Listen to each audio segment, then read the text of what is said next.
Magandang gabi Pilipinas, live mula sa Pag-asa DOST. Narito ang latest sa lagay ng ating panahon ngayong araw ng Huwebes. Ridge ng isang high-pressure area ang umiiral ngayong weather system sa ating bansa.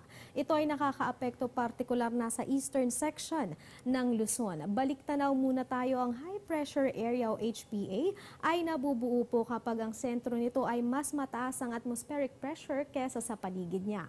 Sa pababang pagkilos ng hangin na ito, hindi ito nakakabuo ng grupo ng kaulapan na nagdadala naman ng mga pag-ulan, kaya naman tinatawag din itong anti-cyclone.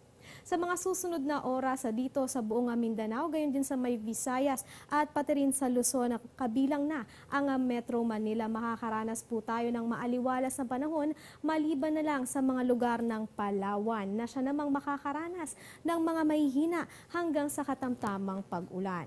Ang mga pag-ulan pong yan ay dulot ng mga nabuong grupo ng kaulapan sa nasabing lugar.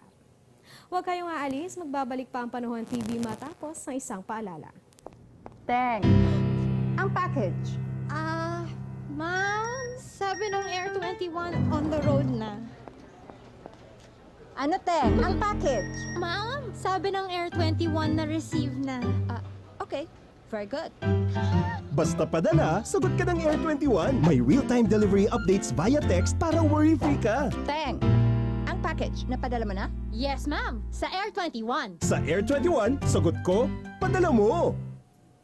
Kung sa inyong pagtingala sa kalangitan ngayong gabi at mapapansin ninyo ang buwan, para mas knowledgeable ka kung ano ang tawag sa buwan na ito, tayo po ay makakaranas ngayong gabi ng waxing gibbous moon. Ito ay isang phase ng buwan kung saan ay makikita makalipas ang 1 hanggang sa 2 linggo pagkatapos ng new moon. Mas nakikita ang waxing gibbous moon sa silangan kapag hapon at sunset dahil malaking bahagi ng moon's day side ay nakaharap sa atin.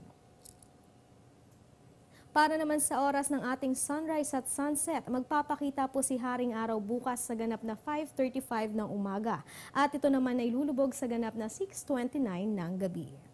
At yan muna ang latest mula sa Pag-asa DOST. Ito ang Panahon TV, kung saan walang pinipiling panahon ang pagbibigay impormasyon.